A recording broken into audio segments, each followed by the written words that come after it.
because it has only those, 1 to 2 times where it can be downcycled. It doesn't get recycled a lot. And then in the process, it releases all these toxins. It, kills animals, kills wildlife, hurts our health.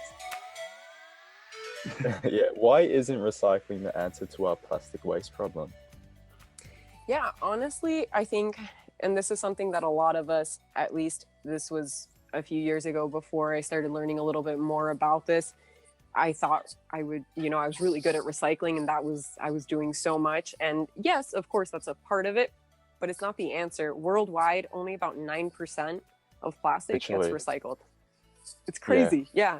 So that's a if fact. we think about it, yep. And so a lot of it is, we spend this time trying to, first off, people don't recycle correctly all the time. They don't wash things. They don't know which ones are correct and incorrect.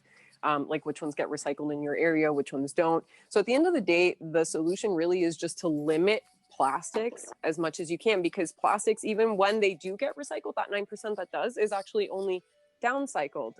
Plastic can only be downcycled 1 or 2 times before it can never be used again. And in that process, it loses its qualities and its properties go degrading, basically. So for example, glass is infinitely recyclable. Aluminum is infinitely recyclable. So even though it took a toll on the environment, of course, to produce, you can still infinitely use this material. And again, I don't support, throwing things out. I'm all about trying to limit your waste in whatever way possible, living as zero waste as possible. But plastic is just the bigger the bigger issue here, because it has only those, 1 to 2 times where it can be downcycled. It doesn't get recycled a lot. And then in the process, it releases all these toxins. It, kills animals, kills wildlife, hurts our health. So what are you supposed to do once we reuse like plastic, or after the properties actually diminish? Like what are you supposed to do after 2 or 3 times? After that, they can't use it anymore. They have to throw it out. So certain numbers of plastics just can't be reused again. So sometimes when they have, like, for example, I don't know if you've ever gotten takeout and they give you like, oh, but it's recycled. They're like, yay, okay, it's recycled plastic, but now that has to get thrown out because now you can't recycle that one again.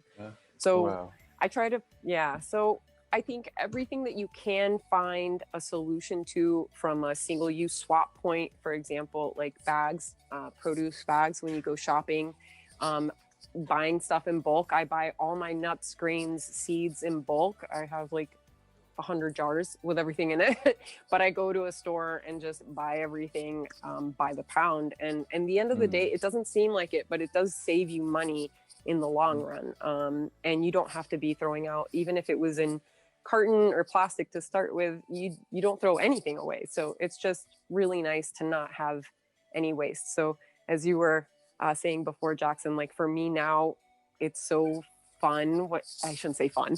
It's so gratifying when I only have to take out the trash.